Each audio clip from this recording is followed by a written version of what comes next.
Hello and welcome to my new video. Today I will demonstrate what settings you should immediately change after installing qBittorrent. Before we start, remember that qBittorrent is just a downloading tool. Always use it only for legal torrents, like open source software, public domain files, and other content you have the right to download. And with that out of the way, let's dive in. Firstly, let's download qBittorrent only from the official website, which is qBittorrent.org, as there are lots of various other websites offering to download qBittorrent, which may include outdated versions, fake installers, or extra bundled software, which you do not want. The official website redirects to SourceForge, which acts as an official mirror for the app. Thus, it is 100% safe to download it from here.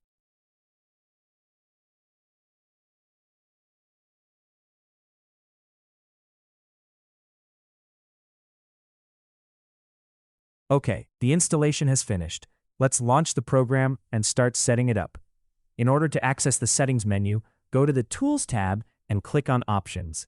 Now, the first thing I recommend getting in place is your Downloads folder. In the Downloads section, find the default Save Path field. Usually it will be set to the Downloads folder.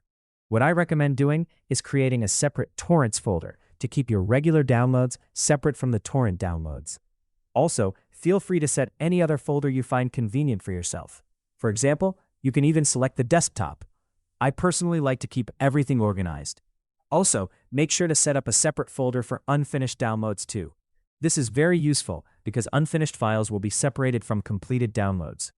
Also, in order to distinguish incomplete files, there's another option I recommend enabling, which is the Append qB extension to incomplete file, as this helps beginners see which files are not finished downloading yet. Once the download finishes, qBittorrent removes the temporary extension. Now let's move on to the speed section. For beginners, I do not recommend unlimited upload. A good beginner-friendly setting is to set the upload limit at around 70 or 80% of the user's real upload speed.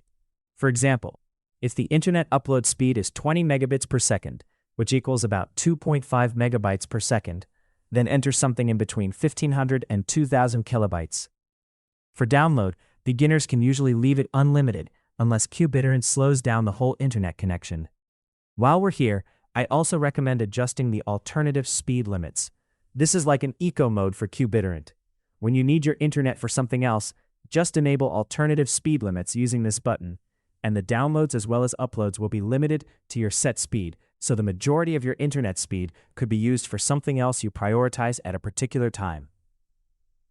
Now let's move on to the BitTorrent section. Let's enable torrent queuing. My recommended beginner settings are the default ones: maximum active downloads and uploads of 3 and maximum active torrents of 5. More downloads at the same time doesn't always mean faster downloads.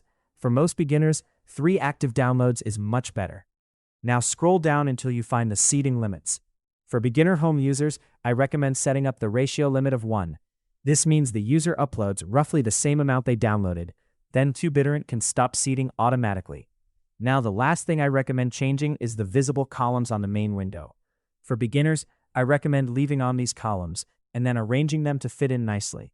Thus, the user won't be overwhelmed with unnecessary, overly technical columns.